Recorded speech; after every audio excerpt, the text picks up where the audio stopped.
J'ai imaginé cette séance pour faire travailler mes élèves à l'oral dans l'optique de la préparation au grand oral. J'ai voulu créer un entraînement qui s'approche au mieux des modalités de l'épreuve sans que les élèves n'aient à passer seuls devant la classe entière. Et l'avantage de cette séance, c'est que l'on peut travailler et avancer le cours et en même temps travailler les compétences orales et discuter des compétences orales de chacun. La préparation de cette séance commence bien en amont. À la séance N-2, je distribue les activités qui vont être travaillées par les élèves et je présente l'organisation des séances à venir. La classe va être divisée en 4 groupes, 8-9 élèves en moyenne. Ces groupes sont imposés car les activités sont différenciées. Alors, j'ai au préalable effectivement créé des groupes de besoins, le but étant de travailler principalement l'oral, sans que les élèves ne soient bloqués par une activité qui serait trop difficile pour eux.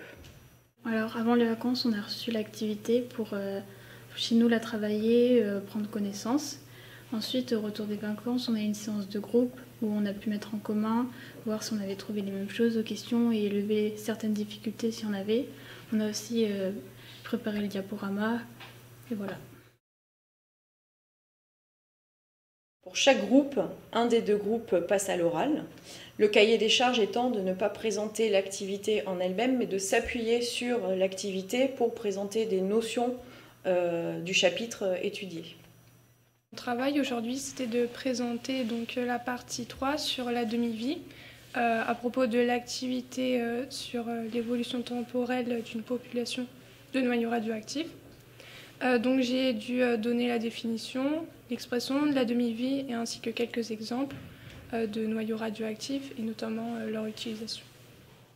Lors de cette séance, il prépare un exercice qui sera donné à la classe entière à l'issue de la présentation orale. Donc l'exercice d'application consiste à écrire les équations de désintégration des isotopes instables, donc carbone 10 et carbone 15, donc je vous laisse faire. Aujourd'hui mon travail c'était de préparer une activité et de passer à l'oral, la présenter à nos camarades comme un petit exposé. Puis à la fin on devait leur faire un petit exercice d'application pour voir s'ils avaient bien retenu, écouté, tout ça. Ce travail ça m'a permis de comprendre le diagramme de Segret et en fait en l'expliquant du coup ça m'expliquait pour moi je me l'expliquais en fait et donc du coup ça m'a permis de mieux comprendre et puis voilà maintenant je le connais. Lors de la séance et de la présentation orale des élèves, il va observer bien évidemment la prestation des élèves, circuler dans la classe lors de la recherche de l'exercice pour éventuellement apporter des informations et des précisions si nécessaire. Il va écouter les questions et les réponses lors de la phase d'interaction afin de les reformuler si besoin. À l'issue de la présentation, chaque élève va être évalué par l'enseignant et par l'ensemble de la classe via un outil numérique ou via un sondage.